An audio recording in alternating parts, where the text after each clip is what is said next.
Bienvenue sur L'autruche et le colibri, le podcast de la consommation responsable française. Vous écoutez l'épisode 2, corvée de lessive. Je n'ai pas pour habitude de laver mon linge sale en public, mais une fois n'est pas coutume. Pour ce nouvel épisode, j'ai choisi de vous parler de lessive, un sujet qui me tient particulièrement à cœur. Non pas que ce soit une activité qui me passionne, bien au contraire. C'est surtout que la lessive est un poste polluant sur lequel on peut agir et avoir un réel impact. Ah oui, et comment ? Si on veut faire une action concrète pour la planète, on peut commencer par mieux utiliser sa machine à laver et choisir une lessive respectueuse de l'environnement. Pour moi, cela a été un des premiers changements que j'ai effectués pour consommer mieux. Vous n'êtes pas convaincu ? Voilà quelques points essentiels à savoir. Premièrement, la lessive c'est un poids dans notre quotidien, au sens propre comme au sens figuré. Selon Planétoscope, en France, environ 231 lessives sont faites chaque seconde.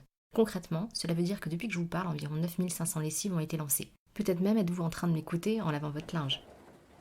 Nous faisons en moyenne 5 lessives par semaine et par foyer en France, Ça en fait de la lessive tout ça ? soit 26 litres de lessive liquide par an. Ah ouais, quand même. Qui dit lessive, dit utilisation d'eau, d'électricité et bien sûr de lessive. Vous l'aurez compris, cela en fait un poste important du foyer. Alors, si ces chiffres sont plutôt rassurants sur l'hygiène des Français, ils le sont un peu moins pour l'environnement. La lessive a un poids écologique crucial sur l'écosystème, tant au niveau de son contenant que son contenu. Parce que deuxièmement, la lessive c'est surtout un poids écologique et à plusieurs niveaux. Premièrement, c'est une source de pollution au niveau de l'emballage. Du plastique et toujours plus de plastique pour emballer la lessive. Encore et toujours du plastique. Selon une étude Opinionway, on est quand même 3/4 des Français à utiliser de la lessive liquide, donc des bidons. Mais il y a aussi des boîtes en plastique, des boîtes en carton plastifié pour préserver l'humidité. Bref, tout cela se retrouve dans la poubelle jaune, oui c'est vrai, et dans le meilleur des cas recyclé. Mais on le sait, le recyclage n'est jamais infini, et ce plastique finit incinéré ou en décharge, ou en mer dans le pire des cas. Je ne reviendrai pas sur ce sujet et je vous renvoie à l'épisode 1 pour en savoir plus sur la pollution plastique. Deuxièmement, l'eau de lavage est une source de pollution, et à bien des niveaux. Alors une lessive, c'est un mélange de plusieurs ingrédients, il peut même y en avoir jusqu'à 25 différents dans une formule.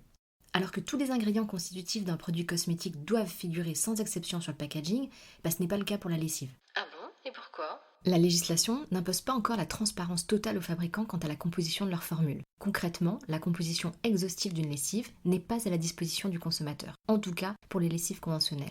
C'est quoi encore le problème ? Certains des ingrédients peuvent se révéler être des micropolluants nocifs pour l'environnement qu'on retrouve dans l'eau de lavage. Ces micropolluants ne sont pas en totalité éliminés dans les stations d'épuration, et donc ils finissent dans l'environnement, rejetés dans les milieux aquatiques comme les océans, les rivières et les nappes phréatiques. Les conséquences sur les écosystèmes sont nombreuses. On peut citer entre autres la modification du pH de l'eau, le développement d'algues invasives ou encore la production en mer de mousse brune lors des fortes houles. Il est donc important de limiter au maximum l'usage et le rejet de molécules chimiques dans les eaux usées. Certaines mesures ont été prises pour limiter les pollutions liées aux micropolluants au cours des dernières décennies. L'Europe a interdit les tensioactifs moussants et a rajouté des exigences en matière de biodégradabilité.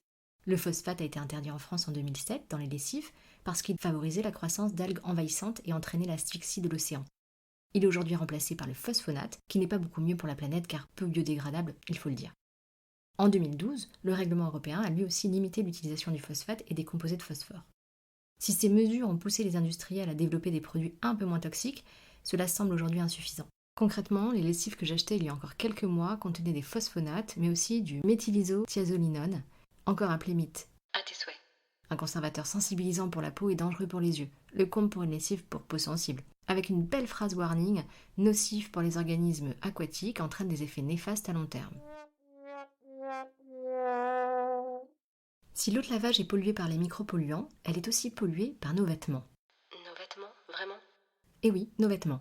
Nos vêtements relâchent des microfibres en quantité impressionnante dans les eaux de lavage. Certaines de ces microfibres sont trop petites pour être filtrées dans les usines de traitement et rejoignent nos mers et océans. Des microfibres issues de textiles synthétiques tels que le polyester, le nylon ou encore l'acrylique ont été retrouvées aux quatre coins du monde. Les tissus naturels libèrent aussi des microfibres, et en plus grande proportion d'ailleurs, mais celles-ci posent moins de problèmes que les matières synthétiques issues du pétrole et qui se dégradent très très lentement. Dès 2025, toutes les machines à laver vendues en France devront être équipées de filtres à microplastique. La France a été le premier pays au monde à légiférer sur cette source de pollution plastique. Super.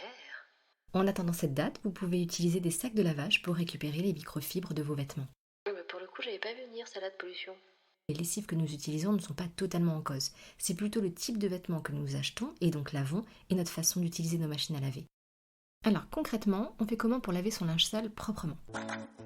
Premièrement, on privilégie des vêtements en fibre naturelle et on pense à faire moins de lessive. On peut remettre ce joli top une seconde fois, non? Bon, si l'odeur le permet, bien sûr. Savez-vous qu'un jean peut se laver très très rarement, toutes les 10 fois après l'avoir porté? Deuxièmement, on choisit une lessive propre avec le max d'ingrédients naturels et la plus biodégradable possible. Bon, c'est pas une mince affaire de trouver la bonne lessive, je vous cache pas. Mais si vous privilégiez des lessives totalement transparentes sur leur composition, vous allez déjà y voir plus clair. Les labels, comme Nature et Progrès ou EcoCert, peuvent aussi vous garantir une réduction significative, voire une interdiction d'utiliser des ingrédients controversés. Mais certains labels prônent la réduction des produits issus de la pétrochimie sans pour autant les interdire. Donc n'y allez pas les yeux fermés et veillez à bien lire les compositions, quand elles sont exhaustives bien sûr. Stop aux ingrédients controversés et polluants. Troisièmement, on n'abuse pas de la lessive. La juste dose, s'il vous plaît. Cela ne sert à rien de mettre plus de lessive que nécessaire dans l'espoir que les linges soient encore mieux lavés ou plus blancs que blancs. Les lessives d'aujourd'hui sont plus concentrées qu'avant, alors mollo sur le dosage. Vous avez un doute, référez-vous à votre lessive. Quatrièmement, on choisit un cycle court et on lave à froid de préférence. 30 degrés, voire 20 degrés idéalement. Comme ça, on économise de l'énergie, on libère jusqu'à 30% de moins de microfibres, et ça a été prouvé, et on lave aussi bien qu'à chaud, figurez-vous. Cinquièmement, on attend d'avoir suffisamment de linge à laver pour lancer une machine pleine de préférence. Sixièmement, on choisit une marque qui est impliquée sur les emballages, qui soit light, qui soit vraiment recyclé, recyclable, le moins d'emballage possible.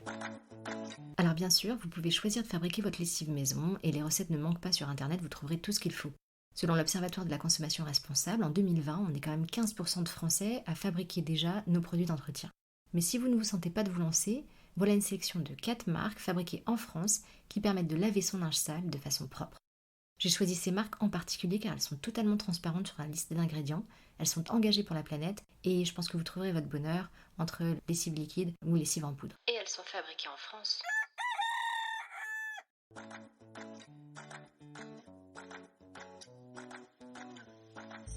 Si vous n'avez pas le cœur à faire votre lessive, mais que vous aimez bien jouer aux apprentis chimistes, la lessive Pimpant est faite pour vous.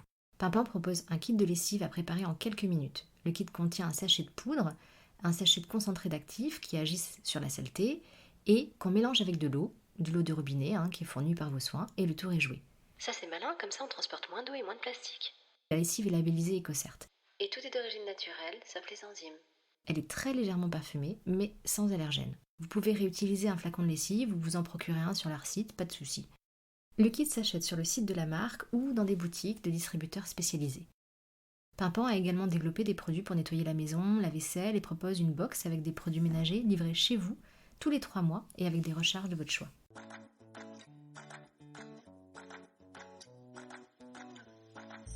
Deuxième marque dont je voulais vous parler, c'est les petits bidons. Alors cette marque a été créée en 2017 par un homme qui voulait laver sans tout salir. Il en a fait d'ailleurs sa devise en créant les petits bidons qui proposent des lessives en poudre ou en liquide avec 99,6% à 100% d'ingrédients d'origine naturelle. Que sont les 0,4% me direz-vous? Ils correspondent à des enzymes ajoutées pour renforcer l'efficacité, mais la formule reste facilement biodégradable. Ces lessives sont certifiées EcoCert, avec ou sans parfum, en poudre ou liquide, en contenance d'1 litre voire 10 litres, le choix est très large.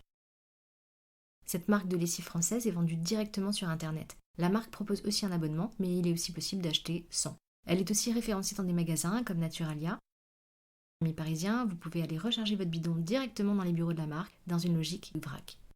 La marque teste aussi, en région parisienne, un système de consigne en bouteille de verre. Les petits bidons proposent aussi des tablettes et liquides de vaisselle, et des savons et des éponges. Pour ma part, j'ai choisi la lessive en poudre dans sa boîte en carton sans plastique.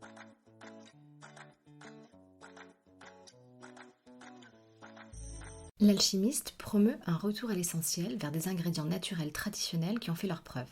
5 ingrédients, en tout et pour tout, composent la lessive.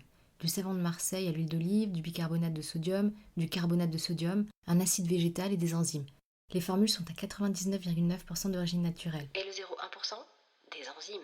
La lessive ne contient pas de parfum, donc pas d'allergènes, et pour autant, elle sent l'odeur naturelle du savon de Marseille. Les lessives sont fabriquées au cœur de la Provence, justement, à côté de Marseille. Il existe une lessive dite liquide, à savoir en bouteille en verre, livrée avec un sachet de papier craft à mélanger avec de l'eau. Les recharges sont également disponibles. Il existe aussi une lessive en poudre, si vous préférez. Vous pouvez acheter les produits sur le site de la marque une fois pour tester ou vous abonner. Le prix des produits est bien sûr plus intéressant si on s'abonne.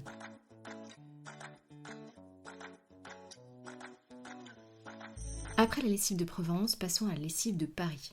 Amis parisiens, vous en avez de la chance.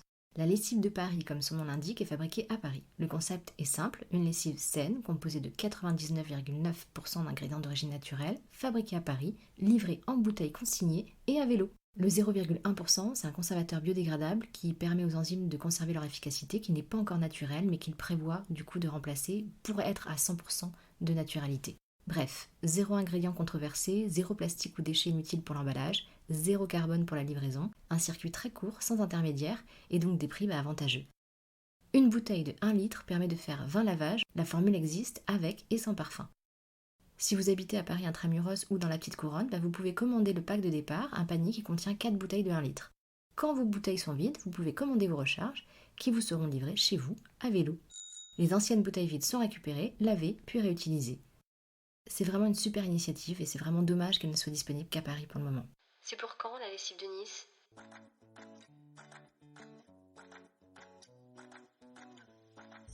Cette liste n'est bien sûr pas exhaustive et il y a de nombreuses marques qui font des efforts dans ce domaine. J'en vois qui vont me dire mais oui mais c'est plus cher quand c'est green, non? Toutes ces marques sont transparentes sur leur prix et privilégient le juste dosage. Pour les moins chers, il faut compter 34 centimes par lavage. On va pas se mentir, vous trouverez toujours des lessives en supermarché moins chères. Est-ce que ça ne vaut quand même pas le coup de dépenser un peu plus pour polluer moins? Maintenant, vous connaissez l'impact de vos lessives et vous avez les clés pour laver votre linge sale proprement. Alors, à vous de jouer! Je tiens à préciser que ce podcast est indépendant et non rémunéré par les marques. Il s'agit de ma sélection de marques françaises. Vous aussi, vous voulez faire votre part? Abonnez-vous dès aujourd'hui au podcast L'Autruche et le Colibri sur votre plateforme préférée et laissez votre avis pour que d'autres puissent le découvrir à leur tour. Si vous souhaitez en savoir plus, je vous donne rendez-vous sur le site l'autruche-et-le-colibri.fr.